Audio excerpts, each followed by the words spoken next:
जब जिंदगी बहुत संघर्ष में चल रही हो, बहुत दुख का जीवन चल रहा हो, बहुत कष्ट का जीवन चल रहा हो,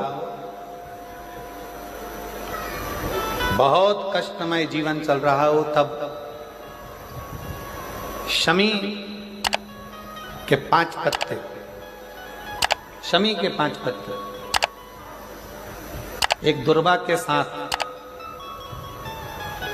एक अक्षत चावल का एक दाना, वो भी हल्दी में भिंगोया हुआ हो या केसर में भिंगोया हुआ हो,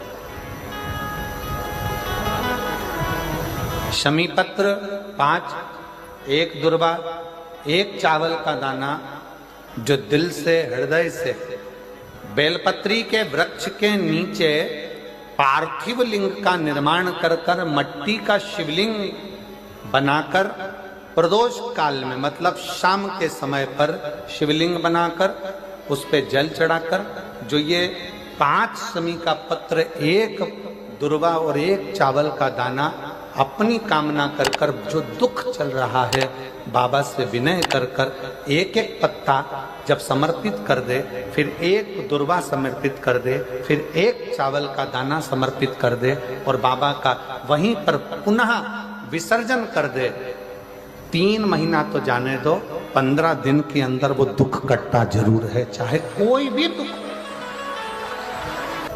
किसी भी तरह का दुख क्यों न। एक बेलपत्र के वृक्ष की परिक्रमा करने वाले को हजारों अश्वमेध यज्ञ का फल प्राप्त हो जाता है, हजारों अश्वमेध यज्ञ का फल प्राप्त हो जाता है। उसी तरह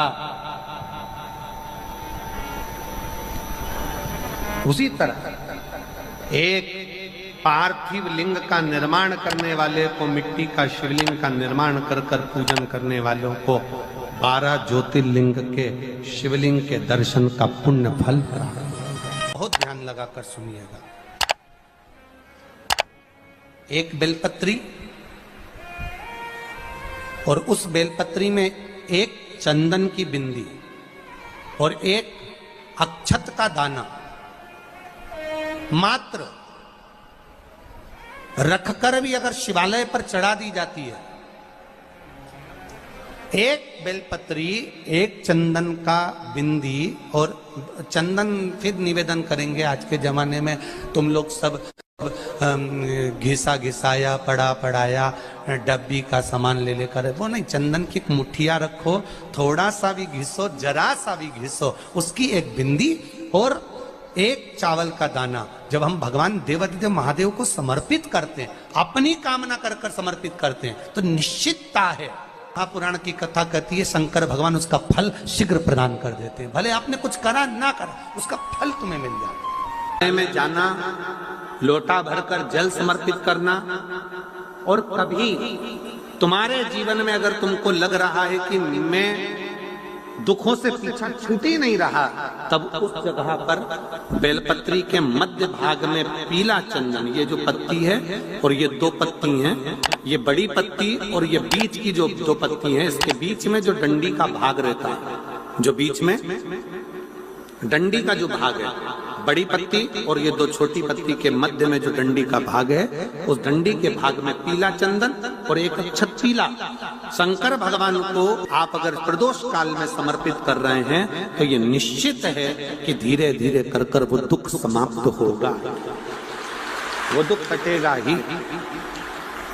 प्रकट वर्णन किया गया शंकर भगवान की आराधना में, शिव की आराधना में, जब तुम्हें लगता है कि तुम्हारा व्यापार नहीं चल रहा, कोई तुम्हें धोखा दे रहा है, लक्ष्मी नहीं आ रही, बहुत चिंता में पड़े हुए हो, बहुत टेंशन में जिंदगी चल रही है, बहुत बीमारियां तुमको घेर ली है और चारों तरफ अंधेरा ही अंधेरा नजर आ रहा है, तुमने विचार करा अब मैं तो मर जाऊं तो अच्छा, मैं सुसाइड कर लूं तो अच्छा, मैं मर जाऊं तो अच्छा, तो मरने से पहले एक काम कर कर देखना, शंकर भगवान की आराधना कर कर देखना, शिव पर एक लोटा जल चढ़ा कर देखना, और ज्यादा चिंता, ज्यादा टेंशन हो तो बेलपत्री के जड़ को घिसकर उसका चंदन बनाकर शंकर को लेपन कर कर उसकी भी आराधना कर कर देखना कि बेल चंदन का फल क्या है।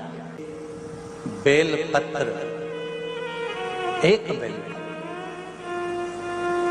ये कोई साधारण नहीं, एक बेलपत्र एक बेल, ये कोई साधारण नहीं, एक बेल। इसकी नीचे की डंडी से लेकर ये दो पत्तियां जहां लगी हैं और दो पत्ती से लेकर ये बीच की जो पत्ती है उसमें जो गैप है, उसमें जो जगह है, दिख रही है आपको? ये दो पत्ती से लेकर बीच की पत्ती के बीच में जो जगह खाली रहती है, 33 कोटि देवी देवताओं विराजमान रहते हैं इस बीच की जगह में। जब शिव जी को चढ़ाया जाता है तब इस पत्ती के बीच की जगह शंकर के शिवलिंग पर रखा जाता है, तो शिव जी इतने प्रसन्न होते हैं कि मेरी स्तुति करने के लिए ये भक्त 33 कोटि देवताओं को लेकर आया है, मेरी स्तुति करने के लिए। लोग चावल लाए, लोग अंबारियां लाए, धन लाए, दौलत लाए, संपदा लाए, पर एक शंकर का भक्त ऐसा होता है जो एक बेलपत्री के रूप में 33 कोटि देवताओं को, 64 योगिनियों को, आदि शक्तियों को शंकर को समर्पित करता है।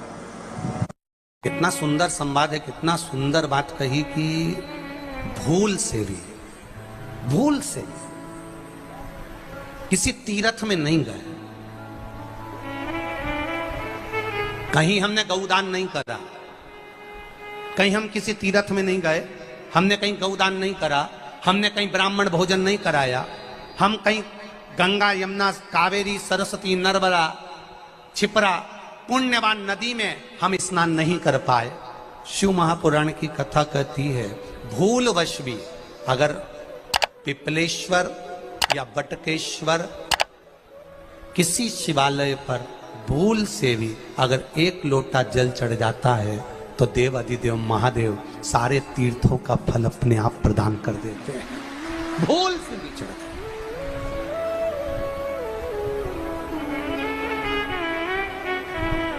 एकांतेश्वर महादेव किसी तीर्थ में नहीं गए,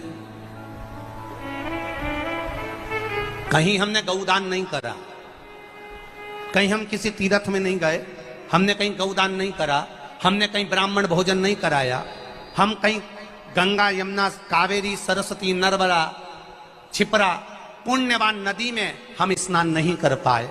शिव महापुराण की कथा कहती है भूलवश भी अगर पिपलेश्वर या बटकेश्वर किसी शिवालय पर भूल से भी अगर एक लोटा जल चढ़ जाता है तो देव अधिदेव महादेव सारे तीर्थों का फल अपने आप प्रदान कर देते हैं। भूल से भी चढ़,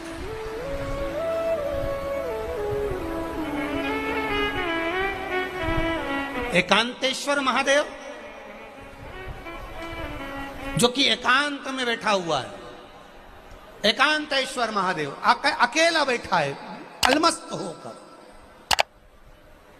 आप जा रहे हो गाड़ी लेकर, आप 4 व्हीलर गाड़ी में जा रहे हो, ट्रैक्टर में जा रहे हो, ट्राली में बैठकर जा रहे हो, क्रूजर में बैठकर जा रहे हो, 2 व्हीलर गाड़ी में बैठकर जा रहे हो, और एकांतेश्वर महादेव का मंदिर दिख गया, कोई एकांत में, भले उसका नाम नहीं मालूम तुमको कि कौन सा महादेव, पर अकेला बैठा है जंगल में, वृक्ष की छांव में, एक ओटले पर, कोई दीवार नहीं, कोई जाली नहीं, कोई गेट नहीं, कुछ भी नहीं। शिव मंदिर में जाकर एक लोटा जल समर्पित करती थी, और शास्त्र कहता है कि शंकर के मंदिर में अगर एक लोटा जल कोई एक परिवार का व्यक्ति भी समर्पित कर रहा है तो समझ लेना कि वो अपनी 71 पीढ़ी को पार लगा रहा है। वो अकेला नहीं, 71 पीढ़ी को पार लगा रहा है। शिव महापुराण की कथा कहती है जब बच्चा गर्भ में आता है, माता के गर्भ में जब संतान आती है और माता के गर्भ में जब संतान रहती है, उस 9 महीने में स्त्री नारी अगर कहीं शंकर के मंदिर के सामने से निकल जाए, या शिवालय का जल स्त्री को मिला हो, या शंकर भगवान का कोई प्रसाद, या शंकर भगवान का कोई नाम जाप, या शंकर भगवान का कोई मंत्र जाप उस स्त्री के कानों में पहुंच जाए, तो जो गर्भ में बच्चा होता है वो बच्चा शंकर की कथा तक या शिवालय तक उसको बिना बोले ही वो अपने आप चला ही जाता है, पहुंच ही जाता है। उस गर्भ में रहने वाले बच्चे को भगवान शंकर के मंदिर के सामने से भी कोई गर्भवती स्त्री निकल कर चली जाती है तो उसका भी फल उसको प्राप्त हो जाता है। उसका भी फल उसको प्राप्त हो जाता है। और वो फल साधारण नहीं होता। क्यों? बेलपत्री को जब भी चढ़ाया जाता है तो पीछे की डंडी पकड़कर नहीं चढ़ाया जाता। बेलपत्री को चढ़ाने के लिए मध्य भाग को, जैसे यह बेलपत्र होता है तो इसका मध्य की जो डंडी होती है, मध्य भाग होता है बेलपत्री का, तब मध्य भाग को पकड़कर हम भगवान शंकर को बेलपत्र समर्पित करते हैं। कोई भी बेलपत्र ऐसे नहीं चढ़ाता कि डंडी पकड़ के चढ़ा दिया, फिर पीछे की डंडी पकड़ के चढ़ा दिया, फिर पीछे की डंडी पकड़ के चढ़ा दिया, फिर डंडी पकड़ा, फिर चढ़ा दिया ना। मेरे देवादिदेव महादेव को जब भी बेलपत्र चढ़ाया जाता है तो मध्य भाग, पीछे की डंडी पकड़कर नहीं, मध्य भाग से भगवान शंकर को बेलपत्र समर्पित किया जाता है। मध्य भाग से जब भी पकड़ेंगे तो मध्य भाग को पकड़कर बेलपत्र समर्पित करेंगे। क्यों?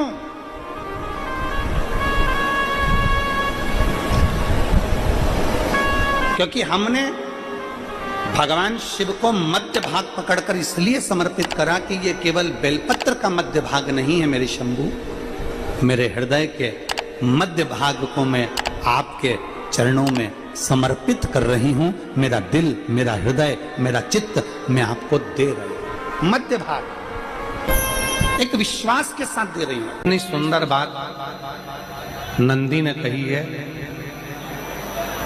नंदी ने ये बात जो कही वो वास्तव में बड़ी सुंदर है कि मान लो यदि कोई कार्य तुम्हारा हो नहीं रहा और पूरी दुनिया में तुमने कर कर देख लिया, बहुत प्रयास कर कर देख लिया, तो भी वो कार्य अगर तुम्हारा नहीं होता, तो फिर एक काम करो कि शिव की स्तुति करो, शंकर की स्तुति, शंकर का गुणगान, शंकर की भक्ति, शंकर का स्मरण।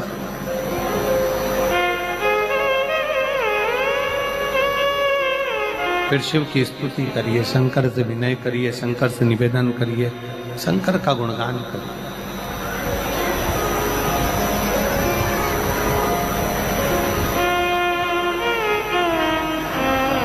पर भगवान की भक्ति होती कब? जितने आस्था चैनल पर कथा सुन रहे हैं, जितने फेसबुक यूट्यूब पर कथा सुन रहे हैं, जितने पंडाल में बैठकर शिव भक्त कथा को रसपान कर रहे हैं, उनसे निवेदन करूंगा कि शंकर की भक्ति होती कब है, शंकर का स्मरण कब होता है, शंकर की भक्ति कब होती है, शंकर की कथा सुनने में मन कब लग सकता है? जब अपने भीतर की अभिमत्ता, अपने भीतर का अहम, अपने भीतर का अहंकार, अपने भीतर की आसक्ति, अपने भीतर का काम, अपने भीतर की तृष्णा जब दूर हो जाए तो समझो कि आप शिव में मन लगा बैठे। कितने सारे लोग बैठे हैं यहाँ पर कथा में, सब पंडालों के अंदर लोग शिव भक्त बैठे हुए हैं। कई लोग ऐसे भी होंगे जिनका आकर बैठ तो गए पर दिल नहीं लगता। दो जल व्यक्ति के जीवन को बदलते। कितने जल? जम के बोलो जरा। दो जल। एक देवादिदेव महादेव के लिए भरा गया 1 लोटा जल और दूसरा है स्वयं के लिए भरा गया 1 लोटा जल। यहाँ पर अगर बुजुर्ग मेरी माताएं बैठी होंगी, मेरी जीजियां बैठी हैं, मेरे जीजा बैठे हैं, बुजुर्ग जितनी माताएं बैठी हैं वो पुराने समय का अगर लेख उठाकर देखेंगे तो पुराने समय के लोग भोजन करने बैठते थे ना, तो भोजन करने से पहले अपने पानी के लोटे को भरकर, अपना गिलास भरकर बैठते थे। किसी ने देखा है कि नहीं देखा? जम के बोलो जरा, देखा है आप लोगों ने? पुराने समय के लोग जब भोजन करने बैठते थे, पुराने समय के लोग जब भोजन करने बैठते थे तो अपना पानी का गिलास, अपना पानी का लोटा पहले भरकर आसन लग जाता था। बहू आसन लगा देती थी, बहू खाना बना देती थी, घर की पत्नी खाना बना देती थी, भोजन बना देती थी, घर के लोग भोजन दे देते थे। थाली कोई भी लगा कर ला कर दे, थाली कोई सजा कर ला कर दे, पर घर का जो व्यक्ति खाना खाने बैठता था, भोजन करने बैठता था, वो अपना पानी स्वयं भर कर बैठता।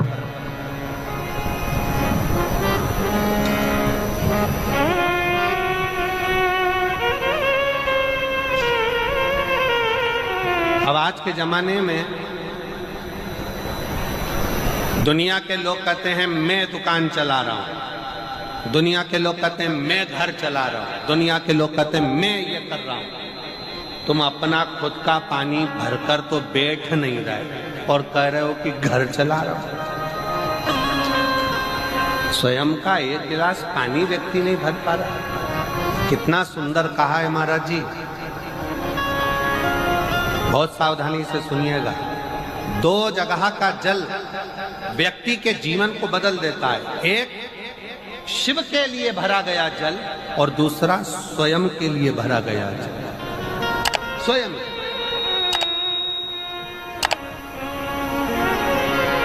शंकर के मंदिर में जा रहे हो, एक लोटा जल अपने घर से भरकर लेकर चले जाओ और अपने घर में जब तुम भोजन करने बैठ रहे हो, जब तुम रोटी खाने बैठ रहे हो, भोजन करने बैठ रहे हो, भोजन ग्रहण करने बैठ रहे हो, जब तुम भोजन को ग्रहण करने के लिए बैठ रहे हो, तब अपने घर में जब तुम भोजन ग्रहण करने बैठ रहे हो तो एक लोटा जल या एक गिलास पानी भरकर बैठो।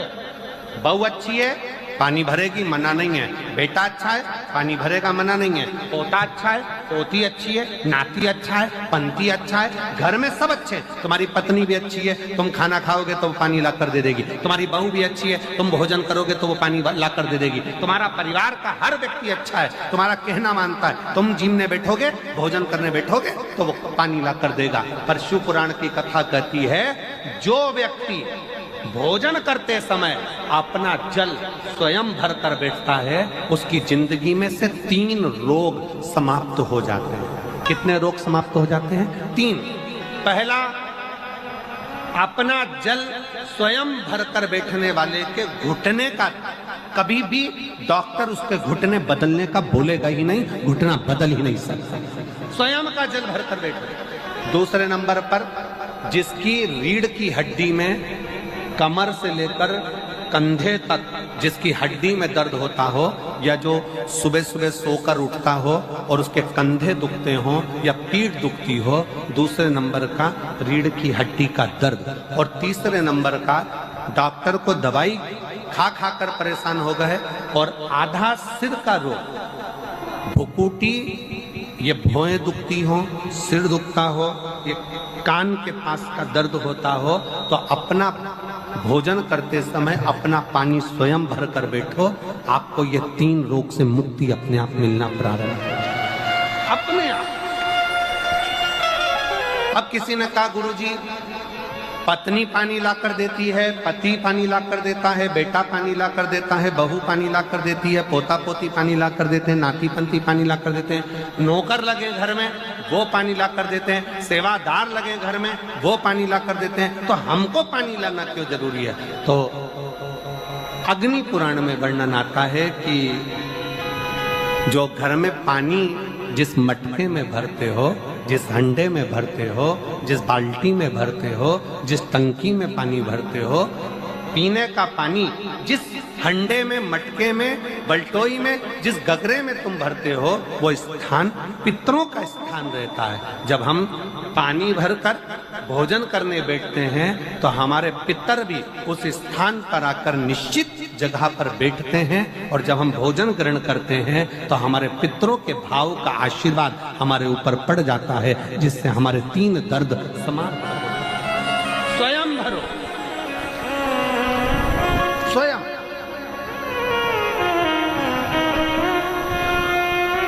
अब आज का जमाना इतना विचित्र है कि नौकर चाकर, परिवार, घर इतना बड़ा हो गया। आज के जमाने में कोई सोफे पे से उठना पसंद नहीं करता, वहीं से आवाज लगा देते हैं, ला मेरा भोजन लगा दे, रोटी लाओ। रोटी आई तो मालूम पड़ा पानी ला कर रखा बहू ने। वो बहू ला देगी, बहुत अच्छी है, बहू बेकार नहीं है, बहुत अच्छी है, बेटी बहुत अच्छी है, ला देगी पानी, भोजन भी लाएगी, पानी भी लाएगी, सब कुछ लाएगी। पर पहला फर्ज अपना है, जब तक शरीर चले, पांव चले, हाथ पैर चले,